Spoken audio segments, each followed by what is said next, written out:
George Kilpatrick Inspiration for the nation, celebrating people we feel good about. Well, Brian Pritchett is here. He is an educator at McKinley Brighton School in Syracuse, New York, where he is the vice principal. He's a coach, which we'll learn about that as well. And he's also an author. The name of his book is called Sporks and Straws. And we're going to find out all about what motivated him to write this book. But we're going to back it up a little bit and find out about Brian's journey into education. 20 years as an administrator, 7 years, I think I got it right, 7 years as a teacher, and 20 years as an administrator. So you do the math. But here we are. Brian, so good to see you. Brian, let's talk about Black males and education and our perception that there aren't enough of them. What was your motivation to get into education? Nice meeting you. Thanks for having me, Mr. Kilpatrick. My journey in education, I come from a family of educators.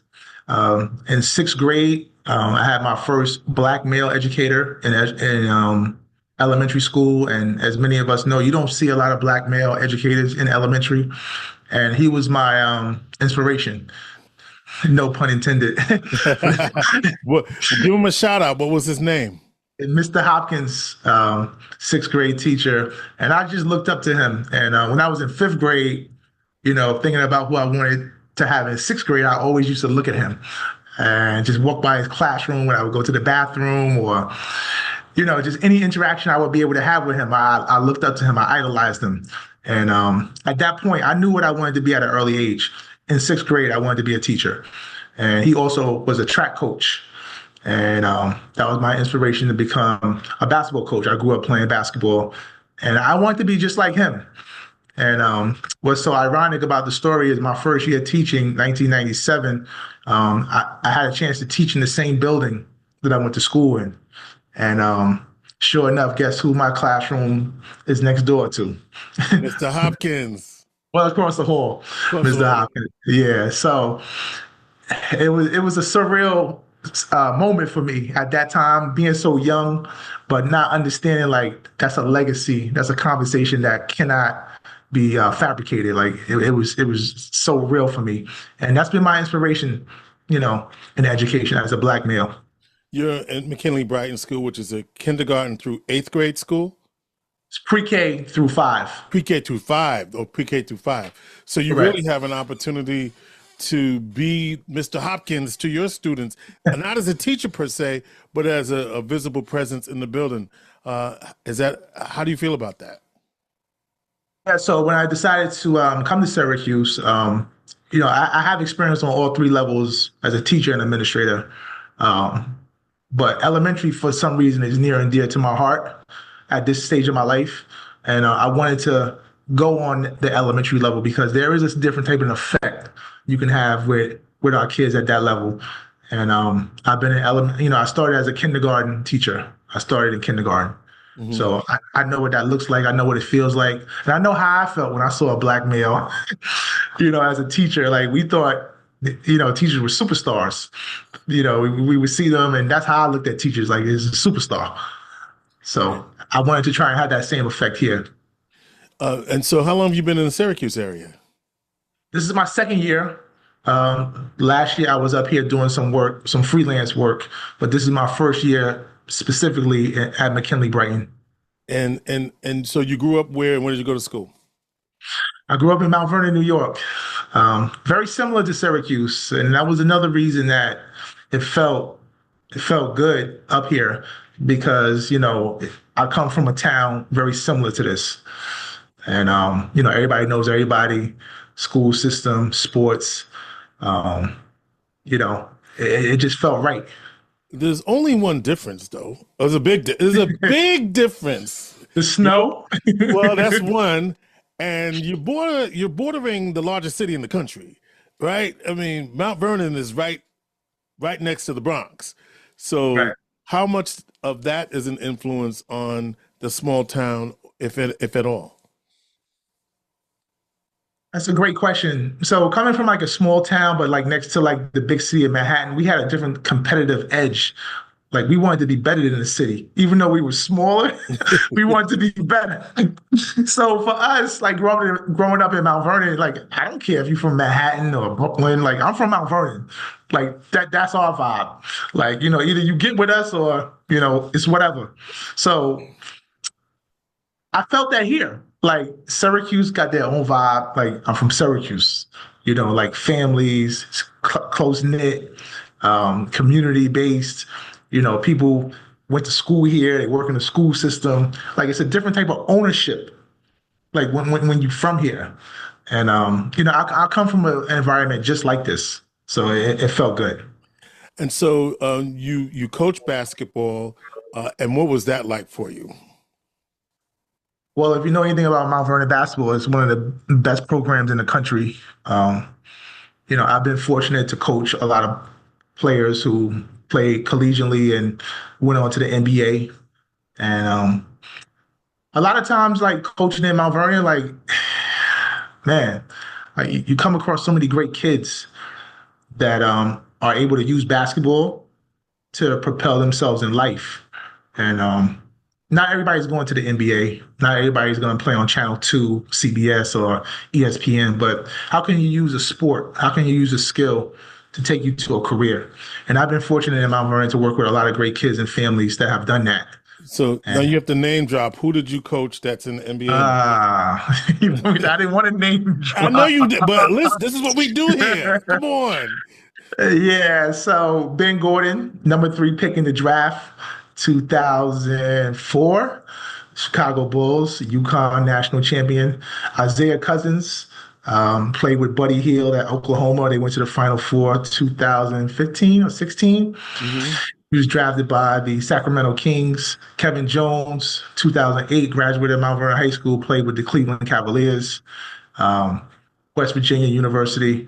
And then also in 2011, I was able to coach the prestigious McDonald's All-American game. I was an assistant coach. Bradley Beal, Anthony Davis he was on the West. We was on the East, but he was there. A lot of guys. Quinn Cook played with the Golden State Warriors. So we've had a few experiences with some guys who played in the NBA. I'm glad we were able to get you to reveal some of that. Now, where did you go to undergrad and such? Yeah, so Adelphi University, Long Island. I know you have ties to Long Island. Yes, and Mount Vernon. I know. We'll talk about that later. Yes, yes, yes. Yeah, Adelphi University, and then I got my master's in education from Fordham University. Then I went back to school again to get my administrative degree from Mercy College in Dobbs Ferry, New York. Oh So my God. Okay, so now this is all right. Brian, can I just tell you that both my sisters graduated from Mercy College? I'm getting off the Zoom. No way. What is this, man? We're So, cousins. when we had our initial conversation, it was like so many things that was in tune with each other. Yeah. It's So beautiful. yeah, I was so let's do the Mount Vernon connection. My godmother grew up in an area near where he grew up, and my father actually lived in Mount Vernon for many years before he moved to Port Chester. And my daughter's going to school on Long Island right now. And both my sisters graduated from Mercy College in Dobbs Ferry, New York. So That's crazy. You didn't know I was going to say that, right? no, Yeah. this is a complete surprise. So yeah, they both went to Dobbs Ferry, and so this is amazing. And so Brian, I always like to do that so people can get a sense of who we're talking to and how they got here, because that's also part of the inspiration, right? So we can understand what it takes to get to where you are and where you want to be. And now we're happy to have you in Syracuse. And so you wrote a book called Sporks and Straws. Right. And the motivation for this book was something near and dear to you. Tell me why you decided to write this book. Thank you for that.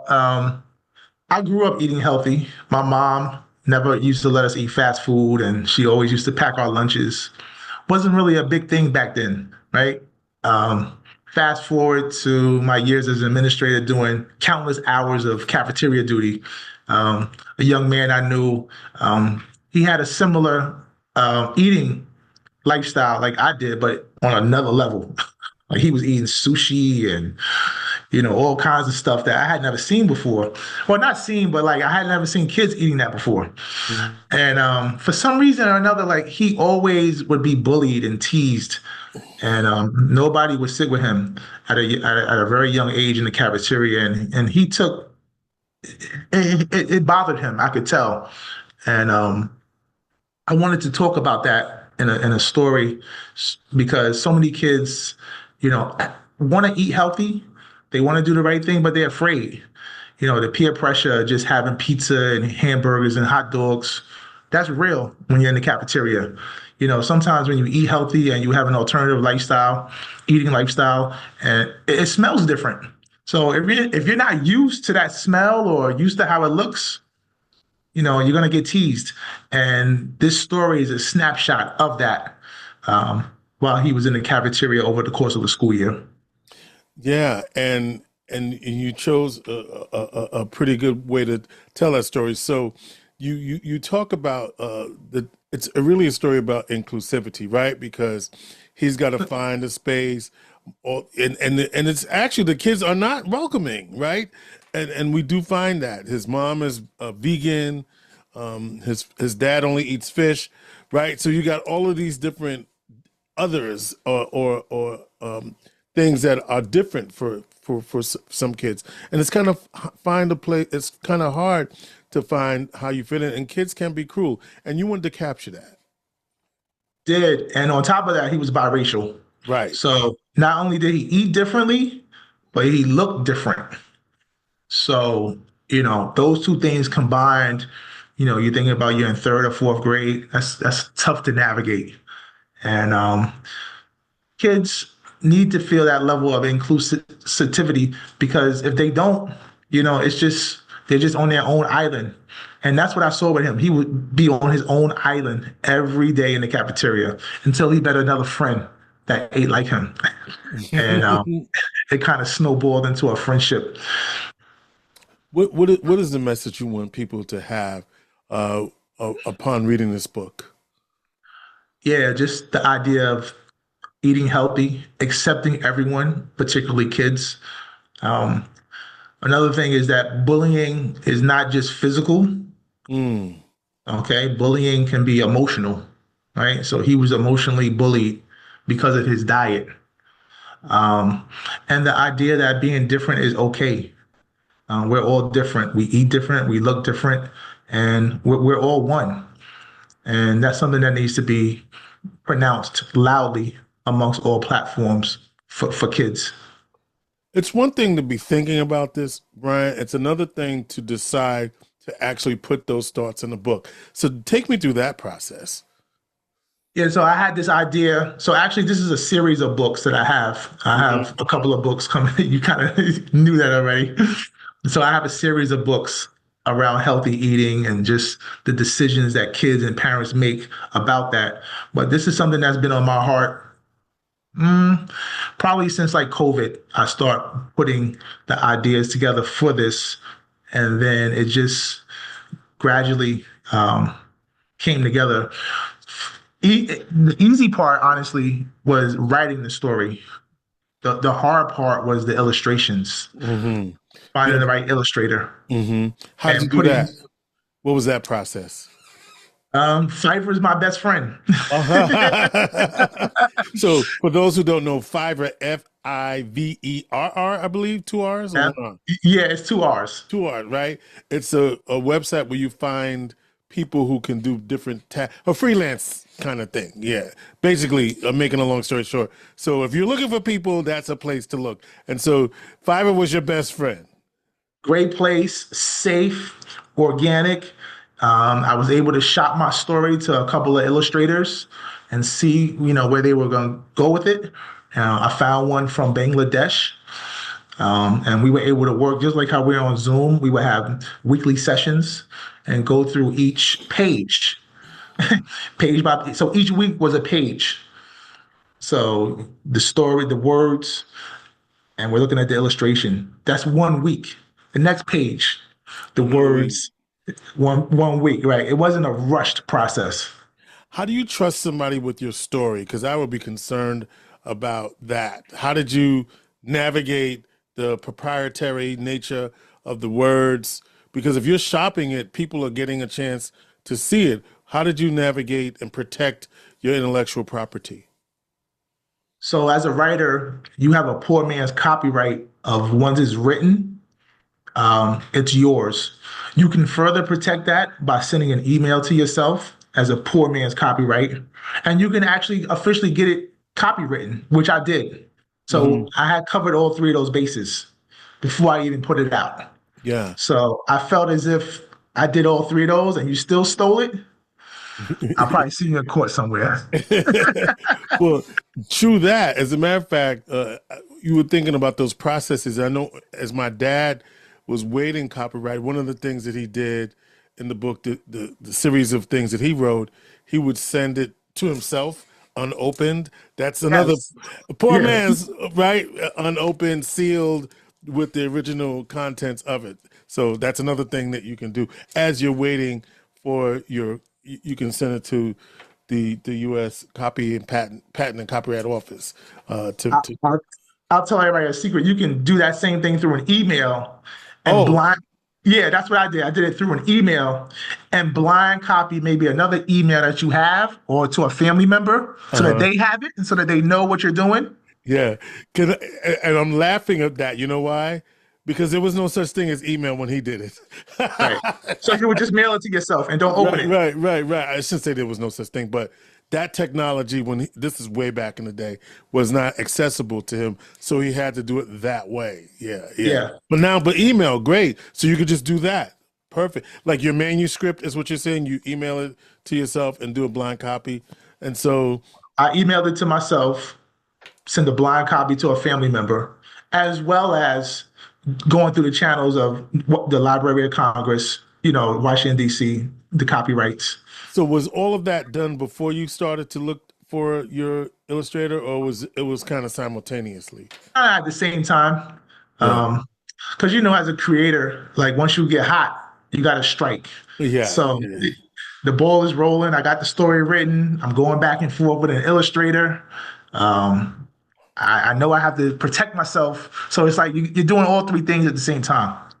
How do you know what's on the page is all that needs to be on the page? Because that editing, especially with a children's book, has to be a challenge. Well, again, back to my background as an elementary educator, I've read countless stories on the carpet. I've done read aloud and with kids. I know the attention span of what kids have. Hmm. So this book right here is an attention span that's geared towards students in grades, probably second to fourth grade, Hmm. and that's the target I wanted. So as a writer, I kind of already knew that of like how many words, how many pages, because I've done that work Yeah. reading other books. Oh, by the way, hold the book up. I don't think we did that. Oh, yes. Yeah. Tilted. There we go. There we go. Yeah, a little bit. Right there. Oh, no. Forward. There we go. Sporks.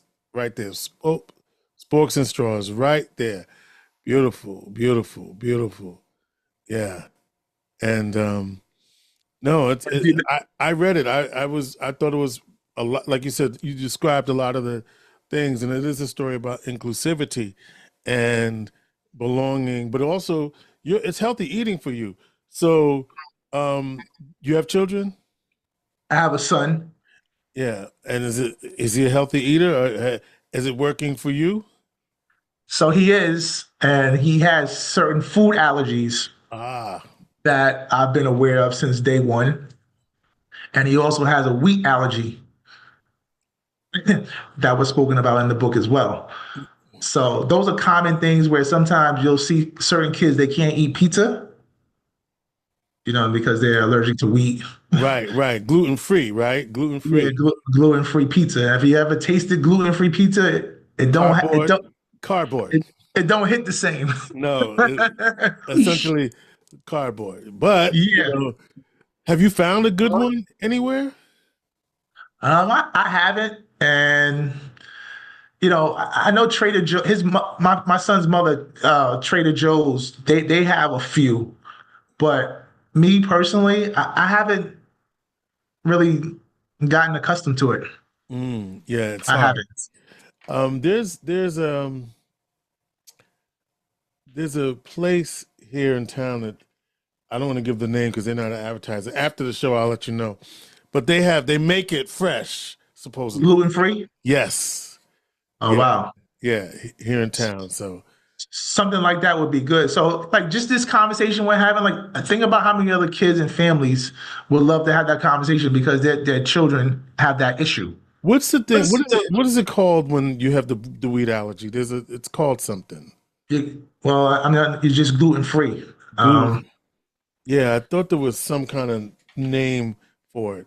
Like, but yeah, gluten free is what it is, obviously, when you have the wheat allergy. Yeah. Well, I mean, this is exciting. So, how do people get the book? So we did a soft release these last 2 weeks through Instagram and social media. December 20th, the book will be available on all platforms, Barnes and Noble, wherever you get your ebooks, Amazon books. And my audience that I'm really trying to tap into is teachers, obviously, but families who are dealing with some of these issues involved with bullying and eating healthy and that alternative lifestyle. I had a principal read this book a couple of weeks ago, and when they read it, they told me about how her daughter was having some of these same issues in school. Mm-hmm. And I said, no way. And then I was like, yeah, I pack her lunch every day and, she gets teased because she can't eat the school lunch. And this is a story that I would love to, tell my daughter because it's okay to eat differently. It's okay to be different through your diet. So that's the message that I'm really trying to portray with this book. Especially with kids, like you said, they grow up with parents who are vegan or vegetarian, as the mother in your book who is vegan, right? Meaning no, all plant based, right? And to be comfortable with that and be affirmed in that, my my sister-in-law, all of her kids, they grew up vegetarian, pretty much. Really? Yeah, Yeah. all of them. Yeah, they did, right? And then my wife's vegetarian. So, you know, we have, I have toyed with this idea of, so I know what I think, what vegetarian things I think tastes good, not because they taste like me, but I mean just, that tastes good, that are alternatives. But we eat all the stuff, tofu, tempeh, all the stuff, right? That that would be considered vegetarian. And let me just give a PSA to family members who have vegetarians, or if you're having a vegetarian guest over. Putting meat in Yes. the dish and telling people to take it out of the dish is not vegetarian. Just so you No. know, okay? Don't put the prosciutto in the salad in the first place. Don't tell me to take the thing out so that we can make it vegetarian. Just don't put it in the first place. Okay? That's my PSA. For those people, vegetarian and vegan is not exactly the same, but it's very close. So if a person tells you that they're plant-based, that means that they're not going to do mayonnaise or butter, for that matter, for the most part. So You anyway, ever that's had just, vegan cheese? and vegan cheese, You right? ever They had have that? it now. They have Yeah. it, right? Cashew, I hate. right? Yeah, no good. No good, right? You don't like it, right? But they have it. They have it, right? They But do. Yeah. again, you can make your own. I've actually made a macaroni and cheese with all the different things. I try to experiment because I want to, there's also dairy allergies and things of that nature. So you want to make sure that you can help someone get through so that they're not excluded. And also, folks, if you're having an event, consider the vegetarians. Consider them. Okay. Yeah. Just FYI. That's my quick PSA, because this is about healthy eating, but also being inclusive of alternative alternative eating styles. Let's normalize inclusivity so that everybody can eat, because that's one of the fellowship activities that we do, and we can limit bullying. So I'm sure that's what you want to say. That is just, most of the events that we go to as adults, there's always a vegetarian option on the menu now. Mm-hmm. Maybe 10 years ago, you didn't see that, right? No. It's almost disrespectful not to have a vegan option, right? Particularly if you know your audience. So that's so important. And I think that same thing should happen in the schools. Um, you know, Kids have different eating lifestyles. Kids are aware, their parents are aware, and we need to acknowledge that. Brian, any closing thoughts? You just made a closing thought. Do you have any further closing thoughts for us? No. I want to say thank you for having me on your platform. I appreciate it. It's been a pleasure meeting you. I didn't know we had so many common themes and interests. The book, Sporks and Straws, will be available worldwide December 20th. Again, it's a testament to healthy eating through the lens of a young man who was bullied within schools. And like I said, I have a series of children's books that will be dropping. The next one is in March. I'm not going to share the title yet, but the next one is in March. And we're just trying to bring awareness to, like I said, kids, eating, and just the lifestyle of our kids. Great to meet you, Brian, and good luck. Sporks and Straws available worldwide on December the 20th. Make a great stocking stuffer. You know what? That's right. Ho, ho, ho. Merry Christmas. Okay. George Kilpatrick, Inspiration for the Nation.